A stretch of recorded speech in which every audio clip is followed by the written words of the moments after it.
નમસ્કાર મિત્રો, આજે સીધો ને સટના એપિસોડમાં આપણે શંકરસિંહ વાઘેલા કરવાના છીએ. ટનાટન સરકાર વાળા શંકરસિંહ વાઘેલાની.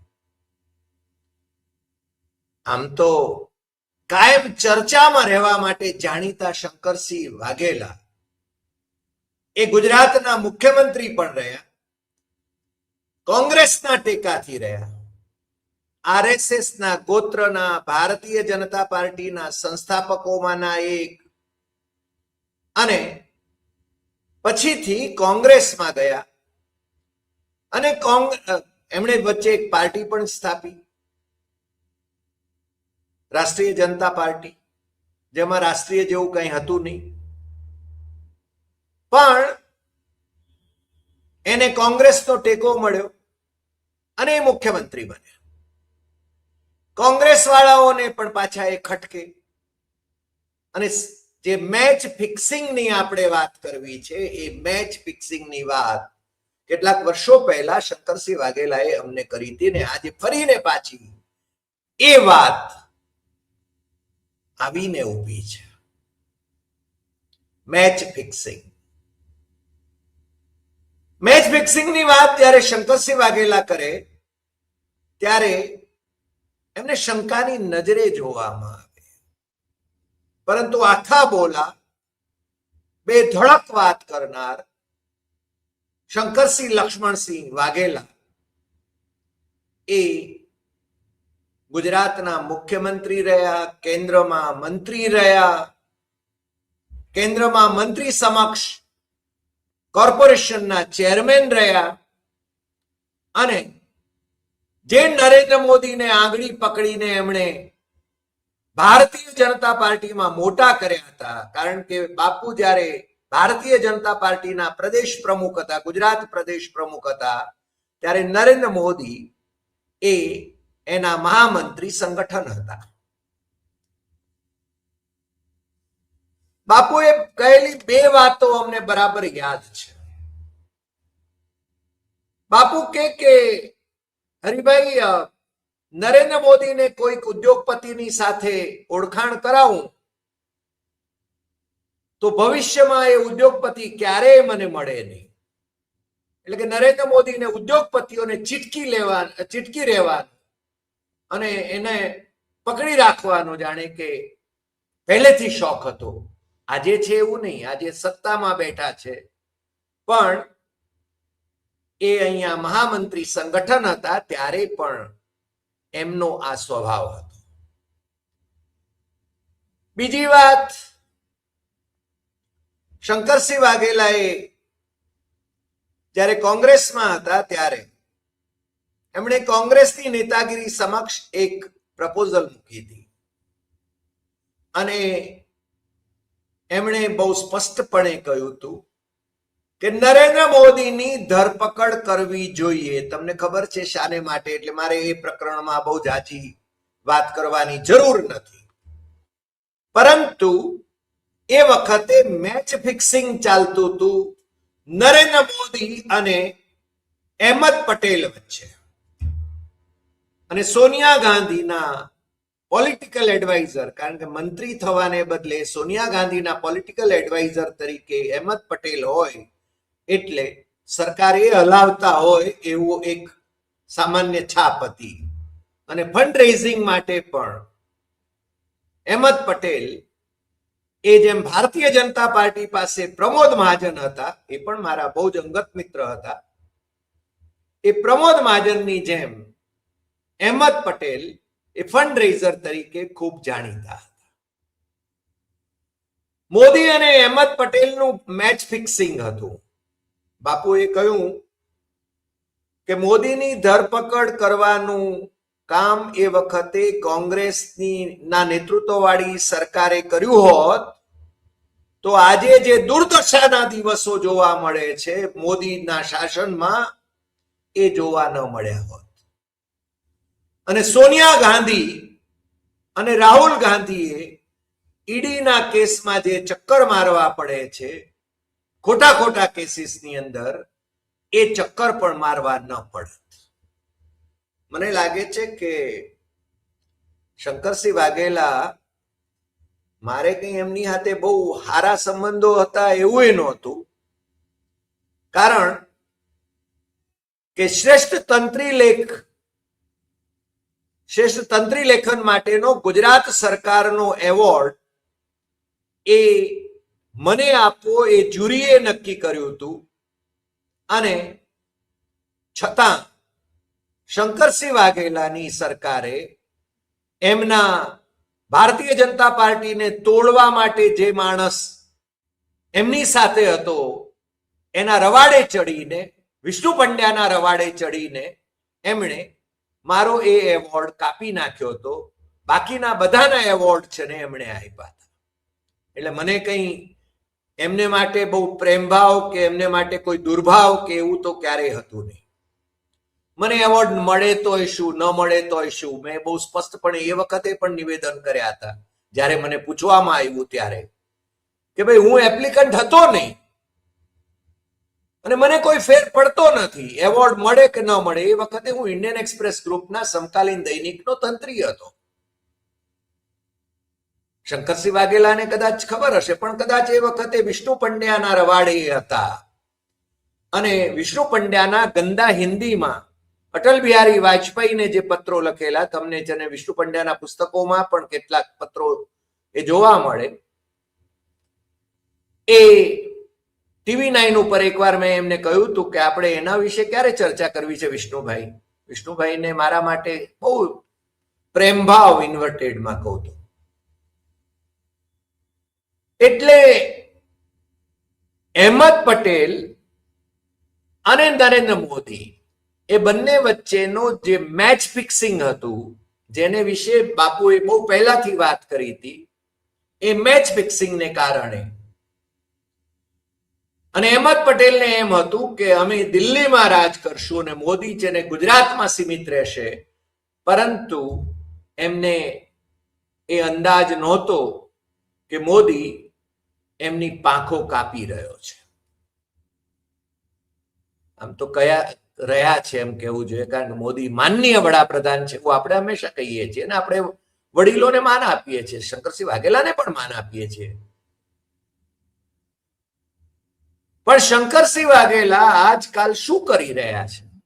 હું ઘણી વખતે એમની ટીકા કરું ત્યારે ભાઈ શ્રી પાર્થેશ પટેલ, જે એમની પાર્ટી, નવી પાર્ટી, જે પ્રજા જનશક્તિ પાર્ટી, કારણ કે શંકરસિંહ વાઘેલા છાશવારે પાર્ટીઓ સ્થાપે છે અને ચૂંટણીઓ લડે છે, પણ નોટા કરતા પણ ઓછા વોટ મેળવે છે, એવું હું ઘણી વખતે કહેતો હોઉં ત્યારે પાર્થેશને જેને બહુ તકલીફ થાય છે, કારણ કે એ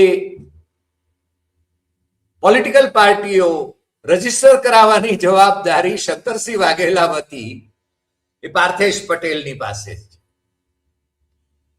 અને પાર્થેશ પહેલા નરેન્દ્ર મોદીનો સોશિયલ મીડિયાનું કામ જોતો હતો, મિત્ર છે,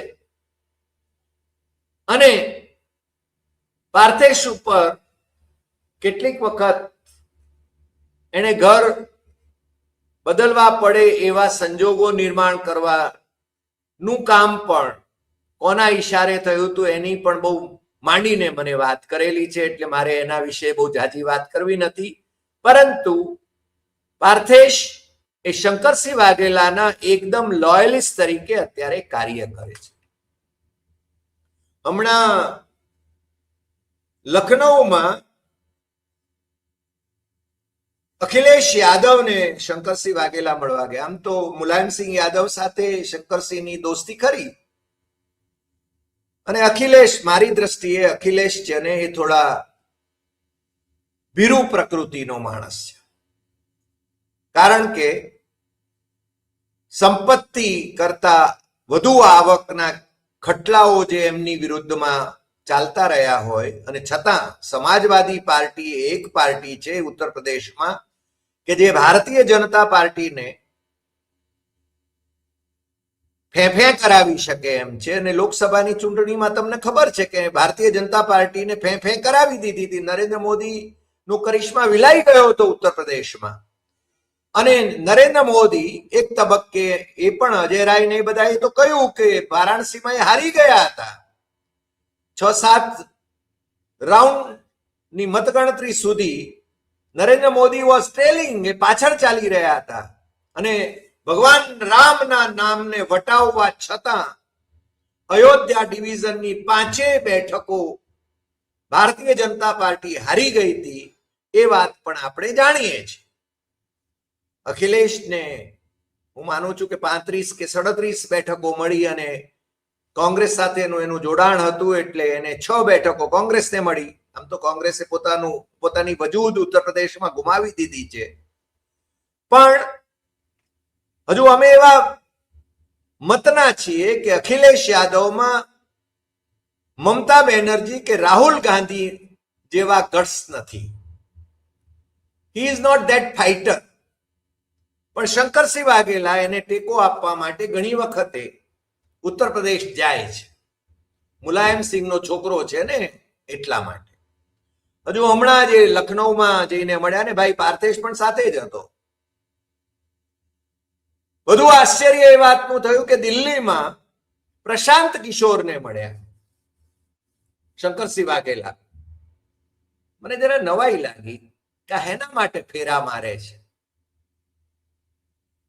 ખણખોદ કરવી એ પત્રકારનો ધર્મ છે, સાચી વાત કઢાવવી એ પત્રકારનો ધર્મ છે. એમના ઘણા બધા વિડીયોઝ હું સાંભળતો હતો અને મને લાગે છે કે એક વાત મારે કબૂલવી પડે કે બાપુનું ગુજરાતમાં કેટલું ઉપજે છે એ જુદી વાત છે.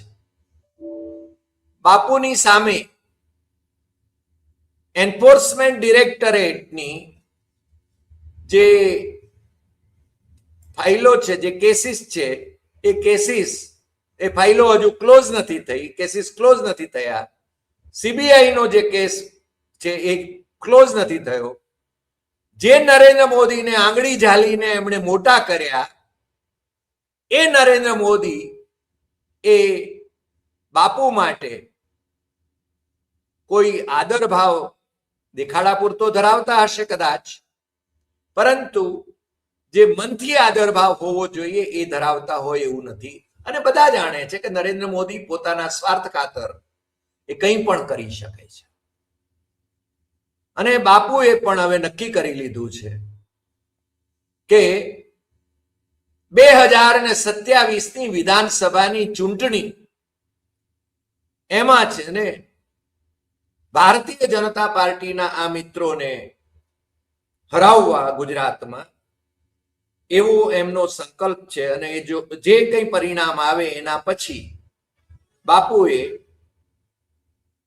પછી करप्शन वाली सरकार है नहीं, गड़बड़ कंट्री है नहीं, आपको कोई प्रॉब्लम है नहीं, लोग दुखी है नहीं, माइनॉरिटी दुखी है नहीं, लोग दुखी नहीं, कोई दुखी नहीं है. दुखी वो है जो हम मुख्यमंत्री थे जिसको पसंद नहीं था वो दुखी थे, इसलिए कांग्रेस के लोग दुखी. इनको हटाओ, मुख्यमंत्री बना, कांग्रेस खा जाए. कहाँ खा जाता और खा जाता है पार्टी. अगर बापू रहेंगे तो कांग्रेस को खा जाएंगे. इनको बदलिए, हमको बदलना है. हमने बोला ठीक है, ये भी बनेगा, वो ड्राइविंग जानते वो भी करेगा, वरना एक्सीडेंट होगा. नहीं आप रहने दीजिए. हम रहते तो आज ये नौबत नहीं आती. सोनिया जी राहुल जी को ईडी का पीछा नहीं करना पड़ता. હા, બાપુ કહે છે કે સોનિયા ગાંધી અને ઈડી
મારી સપનાની બીજેપી નો યાર દુનિયા પરનો ભંગાર બીજેપી નો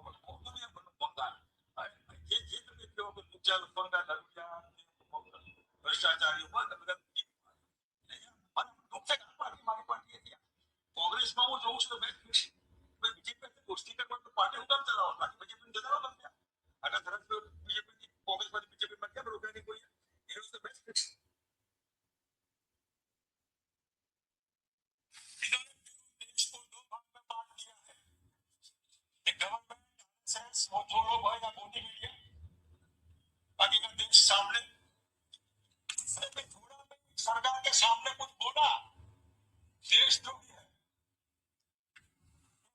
और राष्ट्रवादी कहने वाले लोग वही राष्ट्रद्रोही है।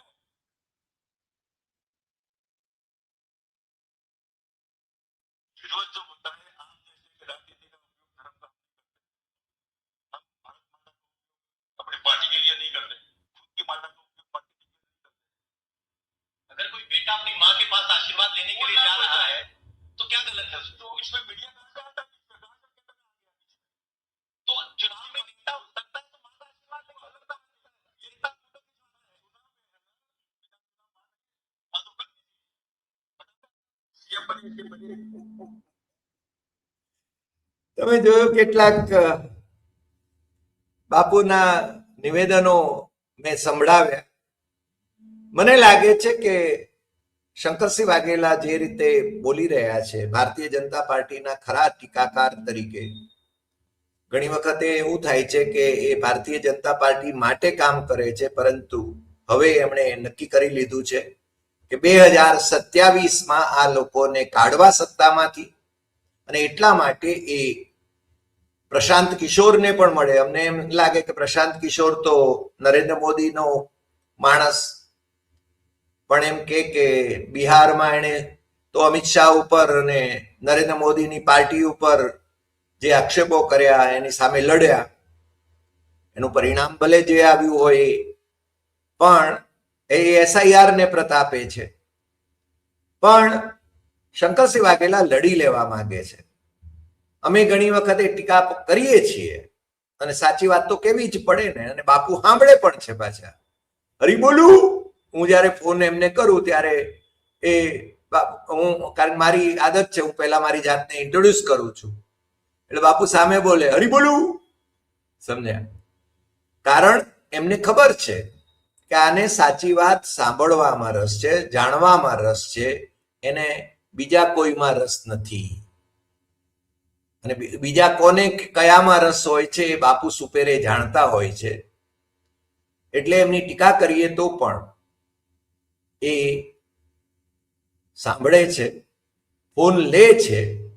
અને મેચ ફિક્સિંગની જે વાત છે, અમને એમણે વર્ષો પહેલા એ વાત કરી હતી, અહેમદ પટેલ વાળી વાત, અને આજે પણ 9 વર્ષથી એ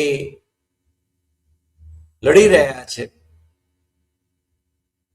વિવેક ખાતર ઘણી વખતે અમિત શાહ ને સાથે ચા પીતા હોય, અથવા તો મહેન્દ્રસિંહ હવે તો વાસણિયા મહાદેવના ચેરમેન છે, એટલે અમિત શાહ એની મુલાકાતે આવે ત્યારે એમણે હાજર રહેવું પડે. એટલે મેં બાપુને એકવાર પૂછ્યું, મેં કીધું કે મહેન્દ્રસિંહ ભાજપમાં જોડાઈ ગયા કે શું? એટલે કે ના ભાઈ ના, હવે મારી જગ્યાએ મહેન્દ્રસિંહ ચેરમેન છે ત્યાં. એટલે બાપુ છે ને આમ આખા બોલા છે, કડવું પણ બોલે છે. અને છેલ્લે છેલ્લે એમણે જે વાત કરી છે એ અંબાજી વિશે એમણે વાત કરી છે. દાતા સ્ટેટ આખું આપી દીધું દેશને. અંબાજી મંદિર પર જેનો અધિકાર હતો એ અધિકાર એને જતો કર્યો, અને વર્ષમાં એક વખત પૂજાનો અધિકાર એમનો છે. એ જ્યારે હાઈકોર્ટે એને રોકવાની કોશિશ કરી ત્યારે બાપુએ કહ્યું કે આવા ચુકાદાઓને હું માનતો નથી. મને લાગે છે કે બાપુમાં ગટ્સ છે, અને આપણને ગમે ન ગમે એમના વિશે જે કંઈ કહેવાતું હોય એ, અમે તો મુંબઈમાં હતા ત્યારથી એમને ઓબ્ઝર્વ કરતા રહ્યા છીએ. પણ અત્યારે હવે 86 વર્ષના શંકરસિંહ વાઘેલા એ 2027માં ભારતીય જનતા પાર્ટીને ભૂ પાવાના સંકલ્પ સાથે છેલ્લી ચૂંટણી લડીને કદાચ નિવૃત્તિ પણ મેળવે તો અમને બહુ આશ્ચર્ય નહીં થાય.